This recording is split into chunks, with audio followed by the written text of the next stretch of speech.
अस्सलामुअलैकुम। आज का ये इल्मी व अदबी मुशायरा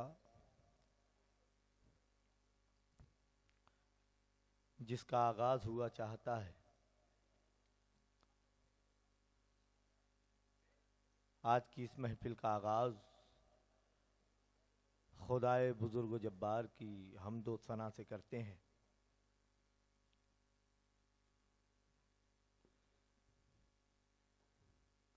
कोई तो है जो खामोशी में तमाशा रखे, बेज़बानों के इशारों में भी लहजा रखे। कोई तो है जो खामोशी में तमाशा रखे, बेज़बानों के इशारों में भी लहजा रखे। खुर भी घोड़ों के न डूबे कभी दरियाओं में, यानी वो फौज को पानी से भी हल्का रखे। खुर भी घोड़ों के न डूबे कभी दरियाओं में, यानी वो फौज को पानी से भी हल्का रखे। और उसका रखना ही अजब है कि किसी चीज में वो क्या रखे, कब रखे, कैसे रखे, कितना रखे।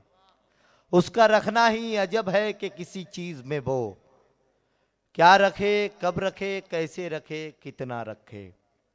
आज की इस महफिल का आगाज हम्दो सना से हुआ। आइए अब हाज़री को चलें बारगाहे मुहसिन इंसानियत में, बारगाहे रहमतल लिल आलमीन सल्लल्लाहु अलैहि वसल्लम में, जहाँ ज़िंदगी मिली, जिस जगह से हमें और आपको ज़िंदगी मिली, ज़िंदगी जीने का शऊर व सलीका मिला। उस बारगाह में चलें जहाँ से इंसानी ज़िंदगी का वो आइन ज़िंदगियों पर मुख्तस कर दिया गया कि जिसमें रद्द बदल और तरमीम की कोई भी गुंजाइश नहीं है। मुझे अशफाक अहमद का एक कौल याद आता है। अशफाक अहमद ने कहा था कि वो मज़हब, वो इस्लाम किसी को कैसे तकलीफ दे सकता है जिसमें रास्ते से पत्थर हटाने पर भी सवाब मिलता हो। उस मज़हब इस्लाम के बानी रहमत आलम सल्लल्लाहु अलैहि वसल्लम की बारगाह में अक़ीदत व मोहब्बत का नजराना पेश करें। और आज की इस महफिल में उस बारगाह में खिराज अक़ीदत पेश करके आज की इस महफिल को बरकतों वाली बना लें। शायर कहता है कि लोग मदीना देख के दुनिया भूल गए।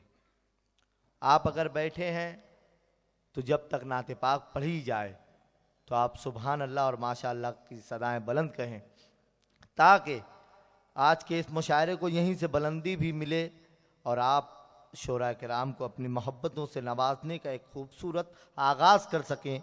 तो मैं चाहूँगा कि आप जब भी नाते पाक का मिसरा मुकम्मल हो आप तक पहुँचे तो आप सुभान अल्लाह ज़रूर कहें और बुलंद आवाज़ से कहें, ताकि यहीं से एक माहौल सा बने कि लोग मदीना देख के दुनिया भूल गए, याद नहीं क्या याद रहा क्या भूल गए। लोग मदीना देख के दुनिया भूल गए, याद नहीं क्या याद रहा क्या भूल गए। उनकी गली में नूर की इतनी बारिश थी, चांद सितारे आए तो रास्ता भूल गए। उनकी गली में नूर की इतनी बारिश थी, चांद सितारे आए तो रास्ता भूल गए। आइए अक़ीदत व मोहब्बत से आगाज़ करते हैं आज की इस महफिल का। सबसे पहले बारगाहे सैयदुल मुरसलीन में अक़ीदत और मोहब्बत का नजराना पेश करने के लिए मैं मोहतरम अब्दुल वाहिद अंसारी साहब से गुजारिश कर रहा हूँ कि वो यहाँ तशरीफ़ लाएँ और नाते पाक से आज की इस महफिल का आगाज़ फरमाएँ।